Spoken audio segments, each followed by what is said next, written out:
Alhamdulillah. Syukur kepada Allah Subhanahu Wa Taala.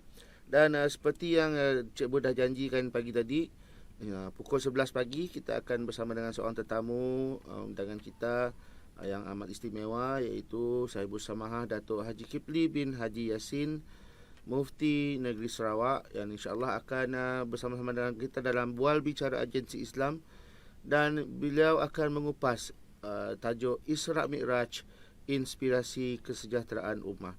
Selamat datang Datuk. Selamat datang ke Konti Iris. Ya, terima kasih.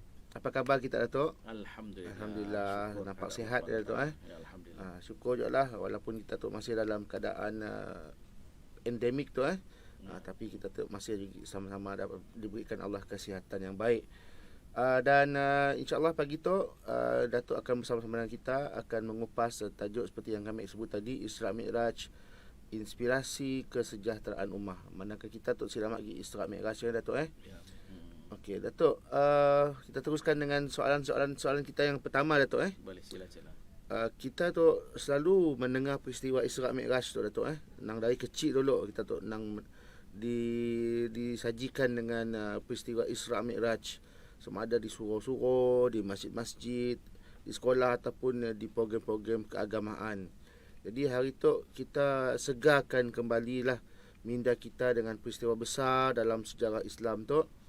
Jadi bolehkah Datuk berkongsi berkenaan dengan peristiwa besar Isra' Mi'raj tu Datuk? Silakan Datuk. Bismillahirrahmanirrahim. Terima kasih DJ Bun dan para pendengar yang dihormati sekalian. Assalamualaikum warahmatullahi wabarakatuh. Alhamdulillah, syukur kepada Allah Subhanahu Wa Taala kerana kita ni diizinkanlah oleh Allah Subhanahu Wa Taala masih bernafas di muka bumi Allah Azza wa Jalla yang penuh dengan nikmat, dan kita tahu bahawa anugerah yang besar dalam kehidupan kita ialah kita dan berada dalam keadaan beriman dan Islam itu sendiri. Mudah-mudahan kita terus dalam keadaan yang diredai, dirahmati Allah Subhanahu Wa Taala. Bercakap dengan keadaan kita yang berada di bulan Rejab biasanya, dan kita telah pun berada dalam bulan Rejab. Setiap dalam bulan Rajab satu peristiwa yang penting. Kita tahu kemuliaan bulan Rajab sebagai juga bulan haram, dan keistimewaan yang tersendiri apabila ada satu peristiwa penting yang berlaku ketika bulan Rajab tu yang disebutkan oleh DJ Bun tadi, iaitu tentang Isra' wal Mi'raj ya. Jadi bila kita faham Isra' dan Mi'raj sebagai satu peristiwa yang sangat penting, jadi sepatutnya lah kita, walaupun kata DJ tadi Mada, kita dah tahu dah peristiwa tu daripada kecil zaman mensia, mari kita dah tahu. Tapi sebenarnya banyak yang perlu kita ambil, kita ngambil yang mutiara-mutiara indah yang ada dalam peristiwa Isra' Mi'raj. Sebab ya tajuk kita hari itu ialah Isra' dan Mi'raj, Inspirasi Kesejahteraan Ummah. Kita nak jadikan ia sebagai satu inspirasi untuk kita mensejahterakan ummah ya. Apa yang saya nak tekankan dulu ialah bila sebut kesejahteraan ummah, kita nak sejahtera, bahagia, cemerlang dunia dan di akhirat. Ya, ditekankan kesejahteraan ummah sebelum saya masuk Isra' Mi'raj. Jadi yang kita mahu ialah kehidupan yang berpandukan kepada apa yang diturunkan oleh Allah Subhanahu Wa Taala, yang disampaikan melalui Nabi sallallahu alaihi wasallam, dan kita juga adalah mengikuti apa yang ditinggalkan oleh baginda sallallahu alaihi wasallam. Jadi keadaan itulah yang kita ambil inspirasi daripada peristiwa Isra' dan Mi'raj, kerana yang berlaku dalam Isra' Mi'raj ini adalah satu peristiwa yang sangat penting, yang agung, yang suci sifatnya, ialah yang berlaku iaitu yang dilalui oleh Nabi Muhammad sallallahu alaihi wasallam. Bila sebut Isra' dan Mi'raj, dia ada dua ya, Isra' dan Mi'raj. Isra' ya, Allah Subhanahu Wa Taala memperjalankan Nabi sallallahu alaihi wasallam dari Masjidil Haram ni ke Masjidil Aqsa. Jauh ya di Jebun mungkin tak nak jauh perjalanannya. Tetapi dalam satu malam yang singkat, yang itu ialah merupakan satu anugerah, keajaiban, kekuasaan, kudrah Allah Subhanahu Wa Taala. Subhanallah, tabarakallah. Kehebatan yang Allah jadikan. Ya tadi Isra' perjalanan yang jauh sebenarnya, tetapi berlaku satu malam yang sangat singkat. Kemudian selepas habis Isra' itu maka berlakulah Mi'raj, iaitu Rasulullah sallallahu alaihi wasallam diangkatkan ke langit maknanya sampailah ke Sidratul Muntaha sehingga berjumpa dengan Allah Azza wa Jalla. Subhanallah. Kalau kita lihat tentang peristiwa itu sendiri, kita fikir macam ajaibnya peristiwa itu. Tapi bila kita kaitkan dengan kuasa Allah Subhanahu Wa Taala, semuanya boleh berlaku. Kata orang putih lah, anything can happen. Maknanya apa aja boleh berlaku sebab Allah Maha berkuasa. Dunia ini milik Allah Azza wa Jalla. Kita selalu nyebut alhamdulillahirabbil alamin. Segala puji bagi Allah yang memiliki seluruh alam ini. Jadi seluruh kehidupan ini kalau Allah kata kun fayakun, jadi maka jadilah. Tiada yang kita rasa maksudnya, yang kita rasa mustahil dalam konteksnya sebab Allah berkuasa. Dalam konteks kita manusia mungkin kita fikir mustahil, tapi dalam aspek yang kita lihat skop ketuhanan, maka ialah kuasa Allah Azza wa Jalla yang maha agung, yang maha berkuasa, yang maha segala-galanya. Jadi ialah peristiwa Isra' Mi'raj tadi. Tetapi yang saya nak petik di sini ialah kita sama-sama renunglah firman Allah Subhanahu wa taala dalam suratul Isra' ya. A'udzu billahi minasyaitonir rajim. Subhanalladzi asra bi'abdihi lailan minal masjidil harami ilal masjidil aqsa. Alladzi barakna hawlahu linuriyahu min ayatina innahu huwas sami'ul basir. Sadaqallahul azim. Apa maksudnya? Maksud ayat itu ialah subhanalladzi, maha suci Allah Subhanahu wa taala. Maknanya kalau ayat dimulakan dengan tasbih seperti ini, biasanya mesejnya adalah terlalu besar dan agung sifatnya. Sebab itu ayat dalam surah ini pun dimulakan dengan tasbih. Nak menunjukkan apa yang nak disampaikan selepas itu adalah suatu yang sangat besar.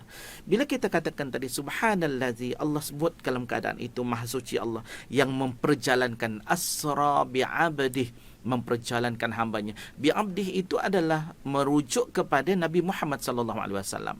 Sebab itu pentafsir dalam Al-Quranul Karim tentang tafsir Al-Quran menggambarkan pelbagai tulisan dalam kitab tafsir bila menyatakan bi'abdihi itu adalah Nabi Muhammad sallallahu alaihi wasallam. Maknanya melalui perjalanan itu secara langsung, secara live kita marah dengan tubuh badannya, bukan hanya sebagai satu imajinasi, bukan dalam mimpi, tetapi perjalanan yang benar-benar berlaku. Yang menggambarkan tadi bi'abdihi lailan, pada satu malam yang singkat berlakunya peristiwa Isra' Mi'raj tadi. Minal Masjidil Harami ilal Masjidil Aqsa, daripada Masjidil Haram ke Masjidil Aqsa, maka diperjalankan berlakunya peristiwa Isra'. Jadi di sini pentingnya kedudukan tadi Al-Masjidil Haram dan Masjidil Aqsa. Kenapa? Alladzi barakna haulah, yang kami berkati sekitarnya. Maknanya bukan sekitarnya saja, yang maknanya tempat itu sendiri dan segala yang berkaitan dengannya itu adalah merupakan tempat yang dikatakan sebagai tempat yang suci, yang kudus sifatnya. Sebab ya kita nanggap bahawa tempat itu adalah merupakan tempat kunjungan orang ramai. Malah kalau kita lihat Masjid Al-Aqsa pun menjadi rebutan, bukan saja di kalangan orang Islam di dunia ini, tetapi di kalangan yang lain pun. Sebab di sini adalah merupakan tempat yang diberkati, yang dirahmati oleh Allah Subhanahu wa taala. Sebab ya kita pun bila sebut Masjidil Haram pun subhanallah, kita merasa kerinduan. Waktu Covid tu aja nak maghrib diberhentikan sekejap pun siapa pergi umrah. Ramai kita bisin nak, tapi bila dibuka tu alhamdulillah dapat melepaskan kerinduan dan sebagainya. Tapi inilah keajaiban tempat itu, kesucian tempat itu dapat menarik kita beribadah dengan ada kesungguhan. Jadi itu dalam ayat ya tadi disebutkan oleh Allah Subhanahu wa taala. Dan bila kaitan dengan tempat tadi dan peristiwa berlaku peristiwa ini, kenapa? Linuriyahu min ayatina, untuk kami tunjukkan, untuk kami buktikan daripada tanda-tanda kekuasaan kami.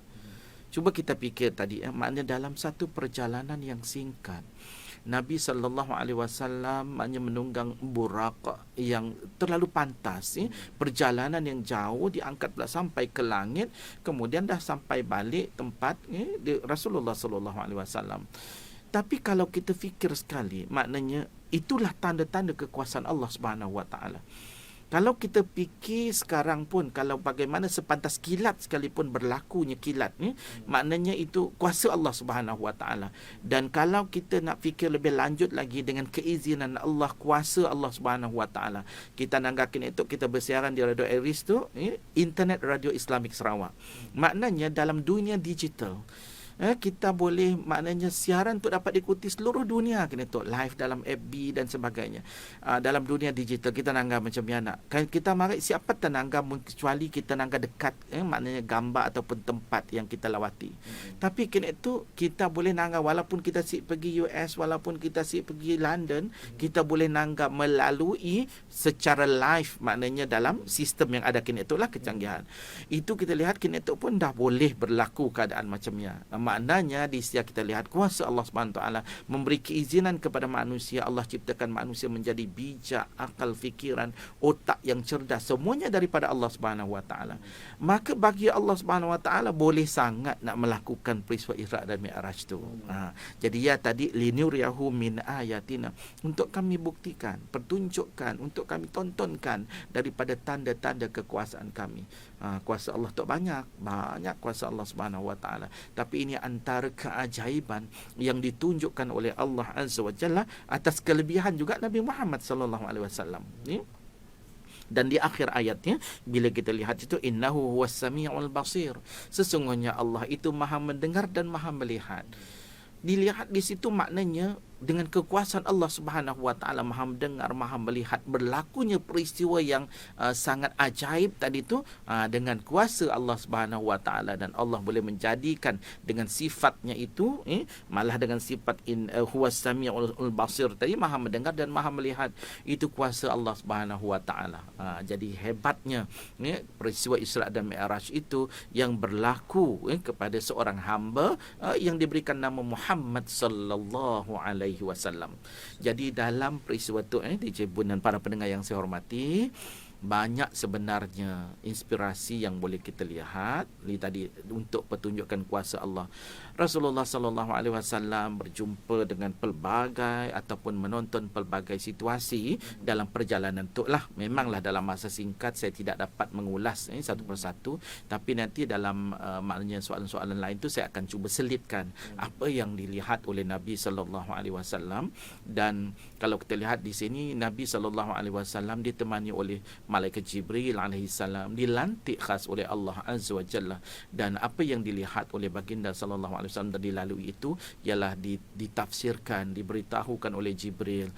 Jadi Nabi akan menerima ilmu dan pengetahuan tentang apa yang berlaku, yang dilihat, yang disaksikan oleh Nabi sallallahu alaihi wasallam. Tapi peristiwa ini sangat besar, sebab itu sebelum berlaku peristiwa ini Rasulullah sallallahu alaihi wasallam diberi kekuatan. Kita tahu nak selalu dicerita tentang dibelah dada tapi kita jangan melihatnya dalam bentuk yang macam operation biasalah, tapi inilah kuasa Allah Subhanahu Wa Taala. Kemudian diberikan kekuatan dalam jiwa Rasulullah sallallahu alaihi wasallam, keimanan, kekuatan jiwa. Sebab apa para pendengar sekalian? Saya selalu tekankan ini sebab Rasulullah nak berjumpa dengan Allah Azza wa Jalla.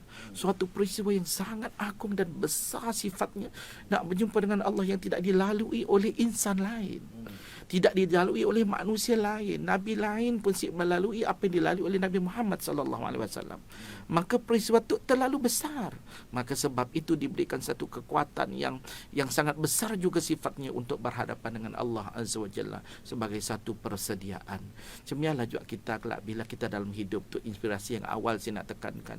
Kita perjalanan kita ialah dunia ini adalah transit sementara. Kita menuju ke akhirat yang akan berjumpa dengan Allah, pengadilan Allah Subhanahu Wa Taala. So now apa yang kita bersedia? Tadi Rasulullah nak berjumpa dengan Allah di Sidratul Muntaha, punya persediaan diberikan oleh Allah Azza wa Jalla, kekuatan jiwa, kekuatan iman. Maka kita yang akan berjumpa dengan Allah di akhirat nanti, di dunia inilah tempat kita menyediakan diri kita untuk berhadapan dengan apa sahaja yang disediakan oleh Allah Azza wa Jalla di akhirat nanti. Maka ialah kalau kita boleh ambil inspirasi penting dan utama dalam perjalanan Isra' dan Mi'raj ini, guna untuk kita jadikan bekalan melalui kehidupan kita di dunia, insya-Allah. Ya Datuk, terima kasih Ya. Datuk. Pesan yang sangat-sangat bermakna ya tadi, bahawa apa yang ditunjukkan oleh Allah dalam peristiwa Isra' dan Mi'raj sangat-sangat besar, bukan dapat dipandang dalam aspek kehidupan kita sebagai manusia biasa saja. Ya, ya. Kita perlu pandang sebagai satu kekuasaan yang tiada yang mustahil bagi Allah. Ya. Macam kata Datuk tadi, kun fayakun, maka jadilah maka jadilah ia Datuk Ya, betul. Jadi mungkin ada Datuk nak tambah lagi sikit lagi untuk dia tadi. Okey, bila saya sebut tentang perjalanan ini, antara yang juga ialah saya nak tekankan bila sebut tentang kesejahteraan ummah. Rasulullah sallallahu alaihi wasallam dalam perjalanan tu melalui satu situasi diberikan pilihan. Saya singkatkanlah apa yang berlalui, bukan detail gila lah.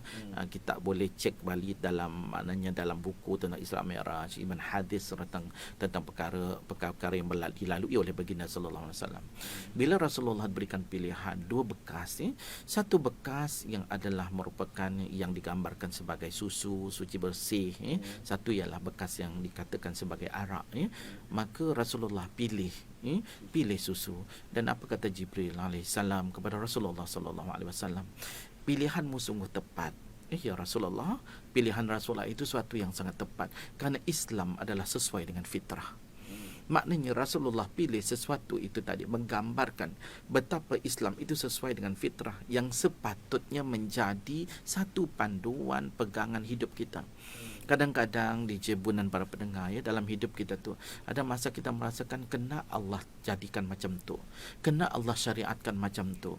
Sebenarnya Allah Maha mengetahui. Tadi kan dalam ayat yang saya sebut tadi tu, As-Sami' Al-Basir, Maha mengetahui, Maha mendengar, Maha melihatnya, tahu apa sebenarnya keperluan kita. Kita aja sebab kita macam berdasarkan ataupun kita menghukum dengan nafsu. Jadi ya kita rasa kena lah jadi macam tu. Kena semayang 5 kali sehari semalam, misal contohnya. Kena perlu menutup aurat misalnya. Jadi kita melihat itu macam satu bebanan setengahnya, kadang memikirkan begitu. Tapi sebenarnya ambillah pengajaran dan inspirasi bahawa Allah Subhanahu Wa Taala perintahkan sesuatu itu sesungguhnya sudah mengambil kira keperluan dan kemampuan manusia itu sendiri. Itu kelebihan dalam pensyariatan yang ada dalam Islam. Jadi jangan pertikaikan segala hukum hakam yang ditentukan oleh Allah Subhanahu Wa Taala ya. Jadi dalam keadaan tu bila kita katakan Islam sebagai fitrah itu, sebab ya kita selalu juga saya petik mudah ya dalam suratul Fatihah. Selalu kita bacakan ihdinas siratal mustaqim. Tunjukkanlah kami jalan yang lurus. Apa jalan yang lurus tu? Itulah merupakan Islam. Islam itulah cara hidup. Islam itu menunjukkan kita ke mana kita nak pergi, bagaimana cara, apa pengisian yang ada dalam hidup kita. Semua yang sudah ada dalam Islam. Jadi ialah tadi bila kita madah sesuai dengan fitrah, kita lihatlah dalam ajaran Islam daripada sekecil-kecil perkara kita diajar, dididik, diberi panduan sehinggalah sebesar-besar perkara. Kita cakap tentang individu, semua sekali dalam Islam ada panduan. Hatta kita nak maknanya dari sudut kebersihan diri sendiri, maknanya dari sudut kita mandi, dari sudut kita berwuduk, malah kita potong kuku, maknanya membuang ataupun cabut bulu roma dan sebagainya itu. Ada sehinggalah urusan-urusan besar tentang negara, tentang dunia ini. Kita sebut tentang apa yang dilakukan, tentang ekonomi, tentang politik. Semua itu ada di dalam Islam. So, apa yang saya nak tekankan itu ialah fitrahnya, sucinya Islamnya. Jadi kita kena pandang apa yang telah diperintahkan oleh Allah Subhanahu Wa Taala dengan penuh keimanan, dengan basirah, melihat sesuatu itu dengan penuh keimanan dan ketakwaan, bukan dengan rasa bahawa saya mau mensiksi, maknanya macam ialah sepatutnya kalau kita ada kesedaran bahawa Allah dah ciptakan ini sesuai dengan fitrah, kenapa tidak, kenapa kena kami melakukan perkara yang jadi untuk waktu cemtuklah bulan Rejab kita mengambil pengajaran supaya hal-hal macam tu dapat memberikan inspirasi lah dalam jiwa umat Islam ini khususnya untuk mengambil pengajaran daripada apa yang berlaku, ya insya-Allah sudah pastilah membawa kita ke syurga Allah Subhanahu Wa Taala insya-Allah. Kita teruskan bual bicara kita pagi tu dengan soalan yang kedua itu Ya. macam tadi Datuk dah berkupas tentang peristiwa besar Isra Mi'raj. Tok, bagaimanakah Isra Mi'raj itu boleh menjadi inspirasi untuk kita mencapai kecemerlangan sebagai umat Nabi Muhammad yang hidup di zaman 2022 tu Datuk? Okey, terima kasih DJ Bun dan para pendengar yang dihormati sekalian yang setia bersama kita tu ya. Jadi bila kita sebut tentang Isra Mi'raj tadi kan, kita dah sebut tentang betapa Allah jadikan peristiwa yang berlaku tadi linuriyahu min ayatina, untuk kami tunjukkan tanda-tanda kekuasaan kami.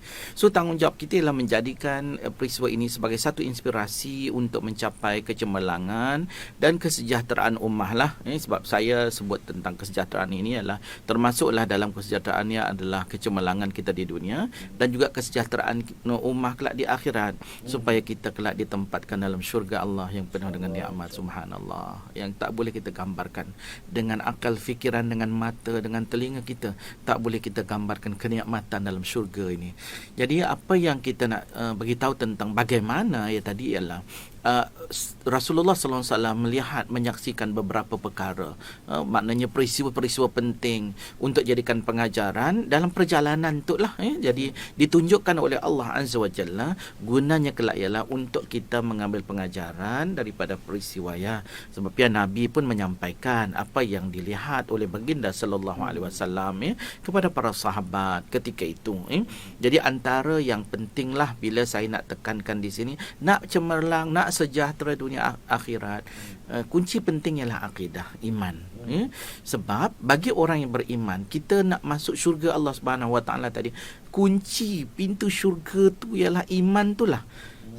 Sebab kalau iman tak ada, bagaimana nak masuk syurga? Sebab syarat dia tadi adalah untuk orang beriman. Jadi itulah maknanya asas yang penting.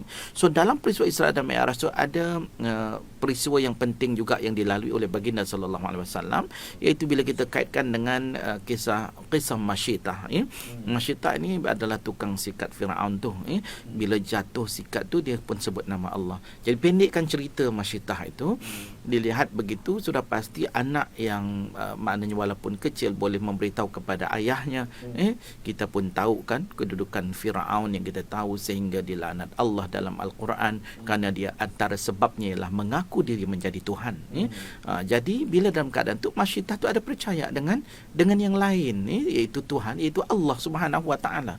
Jadi bila dipanggil Masyitah, maknanya masihkah engkau percaya ada Tuhan selain daripada Firaun tadi? Masyitah dengan kekuatan yang ada padanya, walaupun beliau seorang wanita, tetap mempertahankan akidahnya, imannya, sehinggalah diugut, diancam kalau tak mau kepercayaan itu diubah, maknanya percaya kepada Firaun, dia sekeluarga akan maknanya dihumbankan dalam kawah yang panas menggelegak, maknanya untuk dibunuhlah, diancam bunuh. Dan begitulah keadaannya kita lihat, sehinggalah dalam peristiwa itu dipanggil semua ni anak dia dan suami dia, dan dalam keadaan itu masuklah maknanya suami dan sebagainya itu ke dalam kawah yang tengah menggelegak. Dalam keadaan itu maka matilah. Dan akhirnya adalah turn ataupun maknanya tempat sepatutnya ketika itu ialah anaklah yang masih kecil, tapi dengan izin Allah anak ini boleh bercakap, walaupun Masyitah dah agak maknanya ialah sayang, siapa tak sayang dengan anak masih baby lagi. Maknanya ya Allah, nak dicampakkan dalam kawah yang panas depan mata seorang ibu, dengan penuh kelembutan kasih sayang seorang ibu, nak lihat bagaimana keadaan itu. Sudah pasti dalam hati seorang ibu yang rasa macam hancur luluh. Tapi dengan izin Allah Subhanahu Wa Taala, anak Masyitah ni boleh bercakap, maknanya teruskan. Maknanya dia tahu itu ialah merupakan perintah Allah Subhanahu Wa Taala.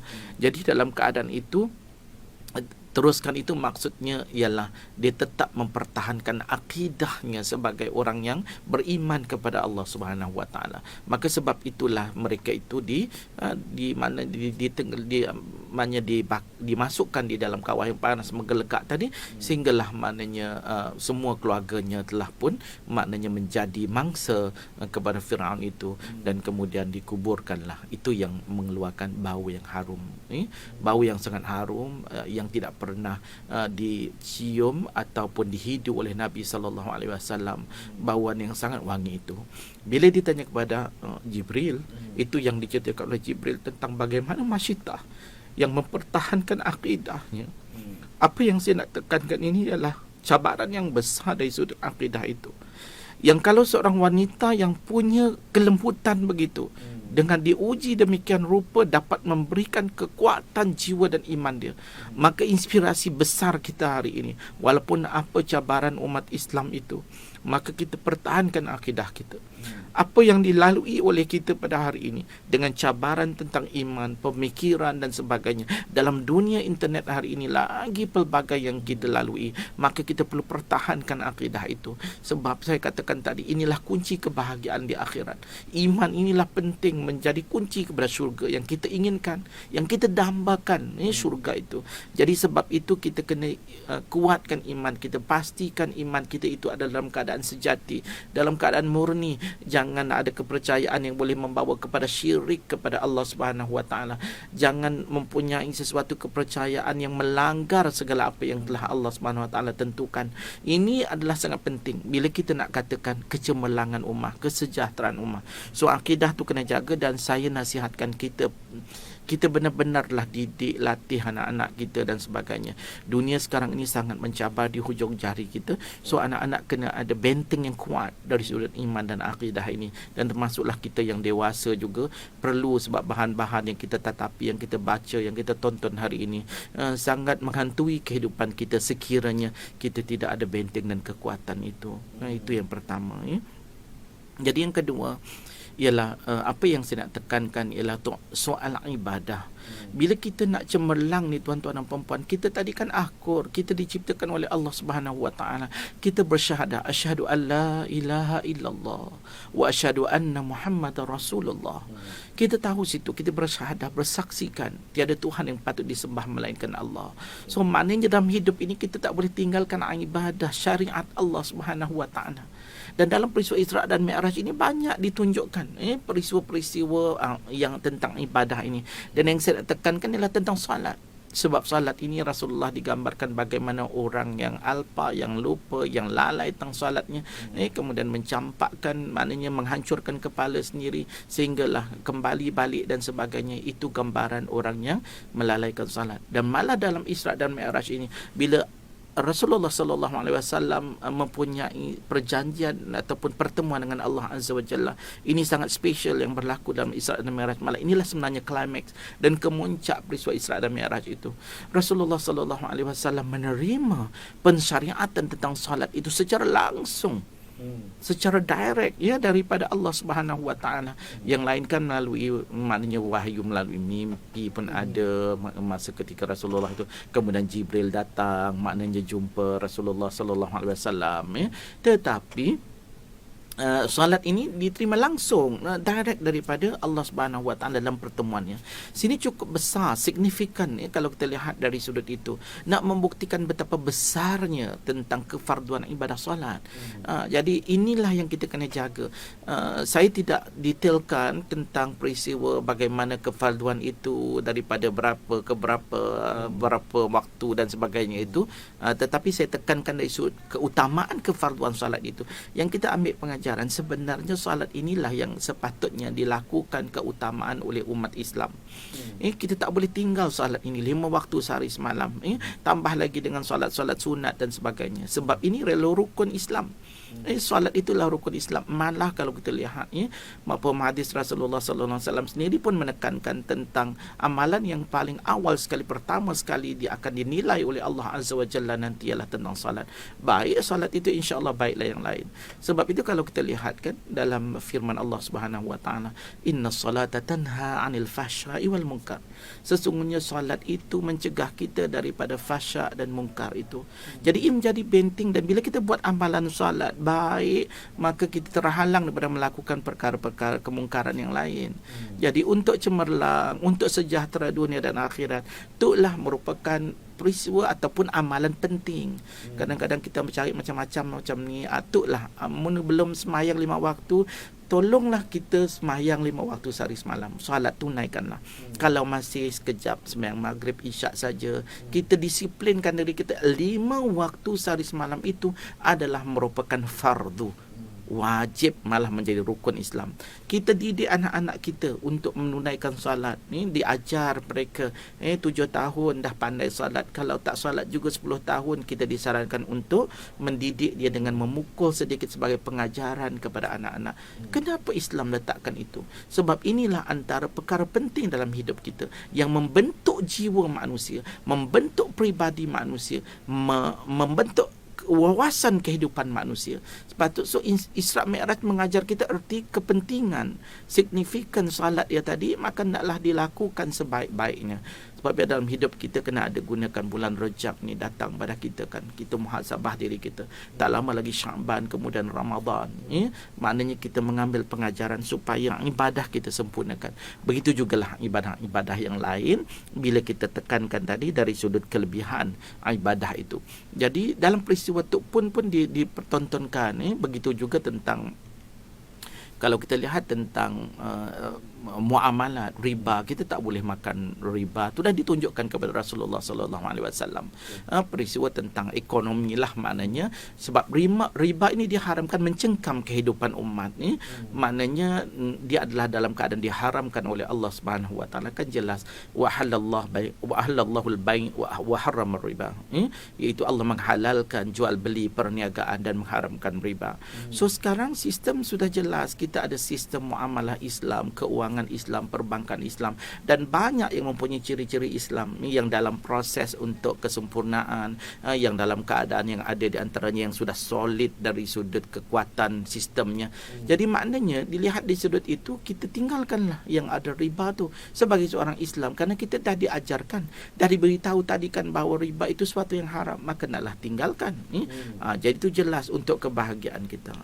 Cuma juga kalau kita lihat dari sudut yang lain, itu tadi tentang muamalah yang saya kategorikan sebagai syariat dan juga ibadah kita kepada Allah Subhanahu wa taala.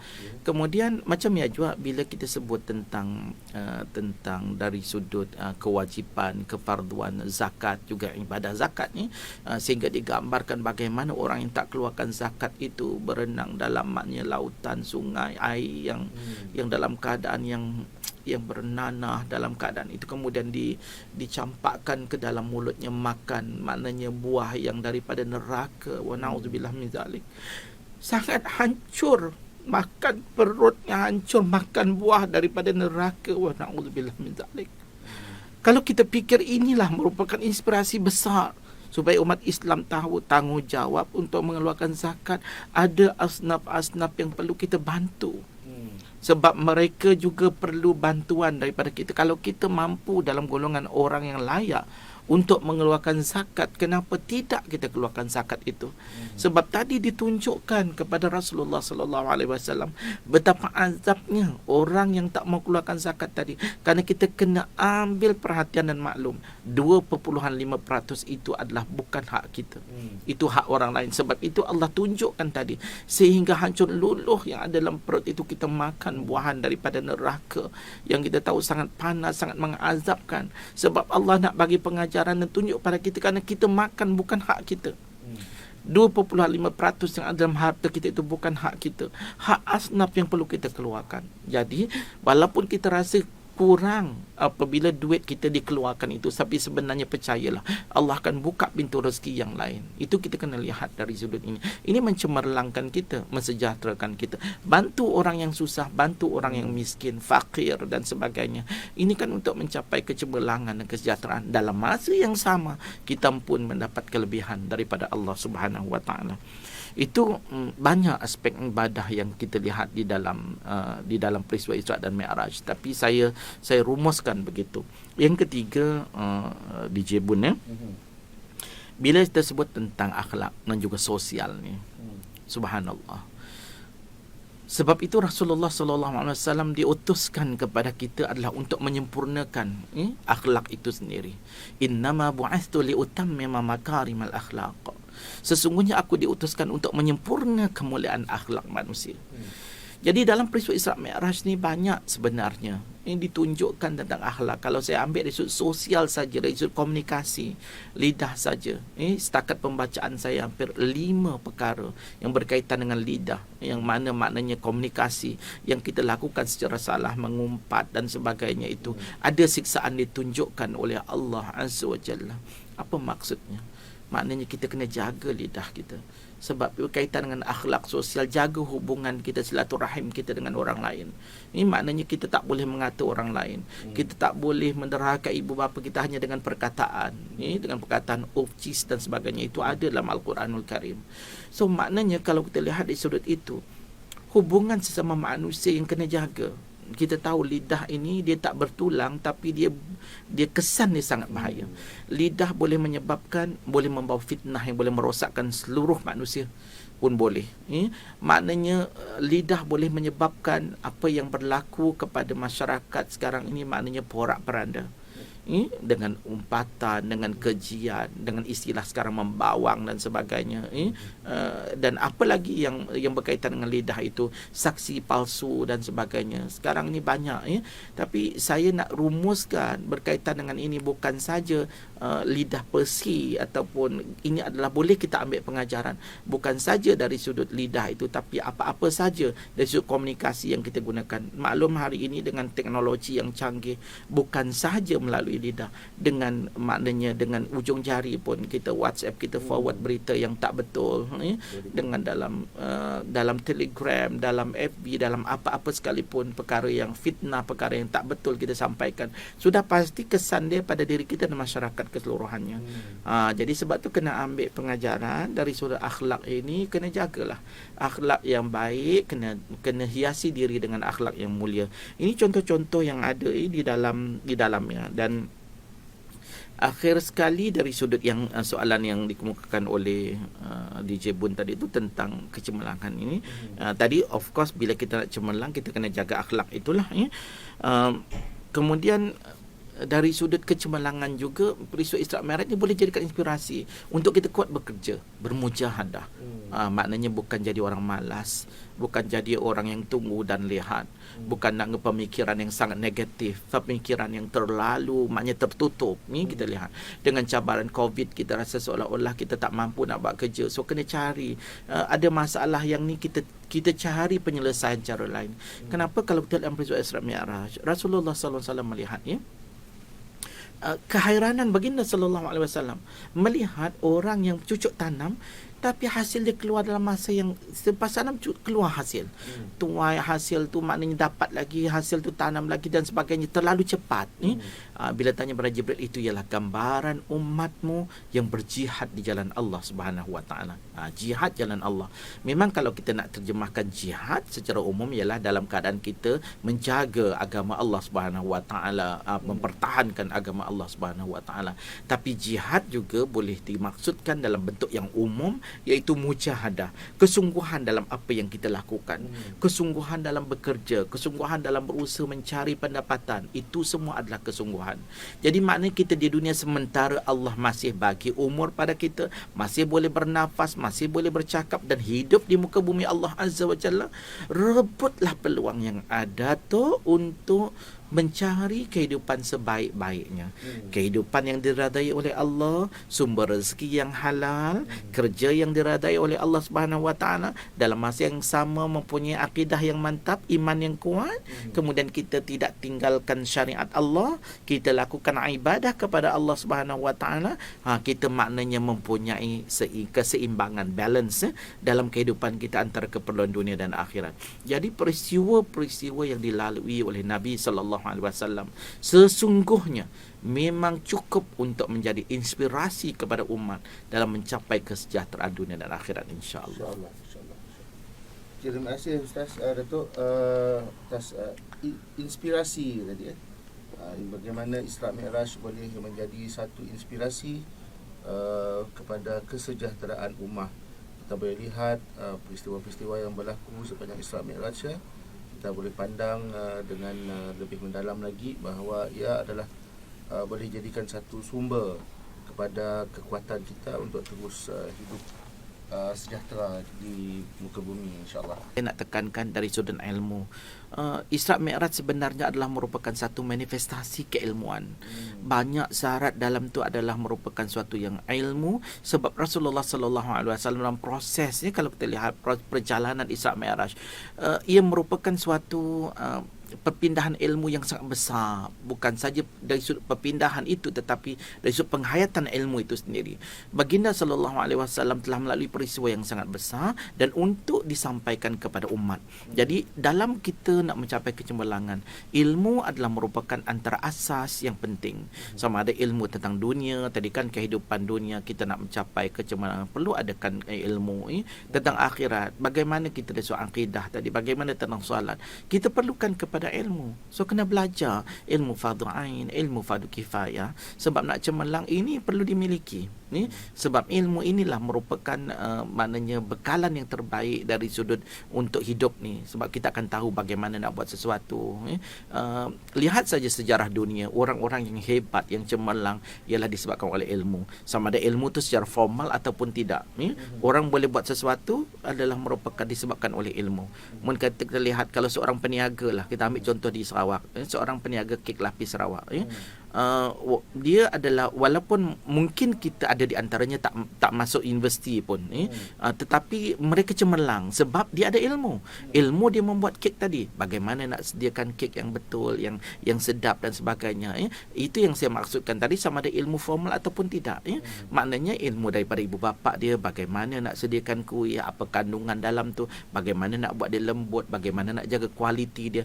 Itu semua yang dilalui daripada ibu bapa misalnya, dan ada jugalah dia ikut secara formal, kursus-kursus dan sebagainya. Tapi adunan daripada yang formal dan tidak formal tadi akan membentuk kelebihan dia untuk mencapai cemerlang. Sehingga ada di antara usahawan-usahawan itu boleh menjadi jutawan dan sebagainya. Ini contoh, dan begitu juga dalam bidang yang lain. Tapi itu yang saya katakan tadi dari sudut ilmu. Apatah lagi kalau kita nak katakan dalam konteks menguasai dunia, kita kena ada ilmu. Ilmu malas, semua ilmu yang kena ada. Ilmu sejarah kena ada, kena tahu tentang ilmu geografi. Nak menguasai dunia, nak tahu peta dunia, bagaimana kalau tak ada ilmu geografi? Itu maksudnya begitu. Matematik, sains, semua sekali untuk kita terlibat dalam industri dan sebagainya, itu ialah merupakan suatu yang sangat penting yang kena ada pada kita. Okey, yang ketiga yang saya nak tekankan, kita melihat dalam konteks ini ialah yang saya katakan tadi, keseimbangan tersebut, kemudian ilmu, kita kena ambil perhatian bahawa panduan yang ada dalam Islam itu sendiri, maknanya kita pegang erat-erat dan amalkan erat-erat Islam itu. Bagi umat Islam, maka itulah merupakan sesuatu yang kita kena pegang dengan erat Islam itu sendiri. Melalui apa? Melalui Al-Quran dan hadis Nabi SAW. Itu adalah merupakan rujukan utama yang kena ada dalam kita memahami soal ini, dan kita pegang segala panduan hukum dan sebagainya. Jadi itulah merupakan suatu yang akan memastikan kita supaya apa yang kita lakukan itu adalah suatu yang diradai oleh Allah Subhanahu Wa Taala. Para pendengar sekalian, ke mana kita nak pergi? Sudah pastilah kehidupan akhir kita bertemu dengan Allah Azza wa Jalla. Yang saya nampakkan tadi kan peristiwa Isra Mi'raj suatu yang besar, dan kita juga adalah dalam perjalanan daripada dunia sampai ke akhirat kelak. Maknanya dunia ini adalah sementara, dan alam barzakh itu adalah transit kita nak ke akhirat. Dia di dunia tu kita nanggallah, maknanya kubur dan sebagainya. Lembaga manapun mengurus kubur di Semeriang kan kita lihat. Itu kita tahu itu transit kita. Kita nanti nak ke alam akhirat yang kekal abadi buat selama-lamanya. So itu kena adalah pegangan tu. Dan akhir sekali saya nak tekankan ialah betapa perlunya kita mempunyai kekuatan, kesepaduan, mujahadah, kerja sungguh-sungguh, dan maknanya kita saling bantu-membantu. Ini yang kita lihat bagaimana dalam Islam, konsep zakat, sosialnya dan sebagainya. Kita membantu antara satu sama lain. Kan kita diperintahkan oleh Allah Azza wa Jalla, wa ta'awanu 'alal birri wat taqwa wa la ta'awanu 'alal ismi wal 'udwan. Maksudnya bekerjasamalah kamu, bertolong bantulah kamu dalam perkara-perkara yang baik itu, dalam kerja-kerja yang baik dan takwa, dan jangan bertolong bantu dalam perkara-perkara yang dosa dan juga permusuhan. So dalam hidup ini kita hendaklah sentiasa melakukan perkara-perkara yang baik dalam hidup kita, dan sayang dengan orang lain, kita suburkan kasih sayang, jaga keluarga kita, jaga anak-anak kita, jaga semua sahabat kita, jaga semua orang lain, semua seluruh orang beriman, orang Islam, kita jaga sebaik-baiknya, insya-Allah. Dalam keadaan itu kita berhadapan dengan kehidupan yang sebaik-baiknya, dan juga usaha bersungguh-sungguh. Kita kena kuat Kita kena berdedikasi, kita kena melakukan sesuatu itu sampai, kalau dalam peribahasa kita, maknanya biarlah menyeluk perkasam sampai ke pangkal lengan. Sungguh-sungguh buat sesuatu. Bila menggenggam bara api, biar sampai menjadi arang. Apa maksud dia? Biar berhasil. Jangan buat sesuatu itu alang-alang. Jangan buat sesuatu itu dalam keadaan maknanya tak sungguh-sungguh. Ini yang saya maksudkan tadi, kesepaduan, kesungguhan untuk mencapai kecemerlangan, insya-Allah. Jadi sama-sama kita jadikan peristiwa Isra dan Mi'raj sebagai inspirasi untuk mencapai kesejahteraan ummah. Dan saya nasihatkan, bacalah buku-buku berkaitan dengan Isra dan Mi'raj itu, dan juga buku yang lain. Sebab dalam sesi-sesi ceramah Isra Mi'raj, dalam sesi seperti ini kita tidak sempat untuk meneroka keseluruhan dengan secara lebih details dan lebih menyeluruh. Maka saya sarankan sama-sama kita tingkatkan ilmu, melihat sempena bulan Rejab ini untuk sama-sama melihat apa yang berlaku dalam peristiwa Isra dan Mi'raj itu, insya-Allah. Alhamdulillah, syukur kepada Allah Subhanahu Wa Taala atas kupasan itu tadi. Jadi terima kasih kepada Datuk atas kesudian Datuk untuk menerima undangan kami hadir ke Konti Iris pagi tu. Lagi sama-sama kita berbicara, membincangkan isu tentang Isra Mi'raj, inspirasi kesejahteraan ummah. Jadi sekali lagi mewakili Lembaga Amanah Kependidikan Masjid Negeri Sarawak, kami ucapkan terima kasih banyak kepada Datuk atas kehadiran pagi tu, Datuk. Terima kasih. Assalamualaikum. InsyaAllah kita berjumpa lagi di lain waktu, dan teruskan bersama dengan Iris Internet Radio Islamik Sarawak.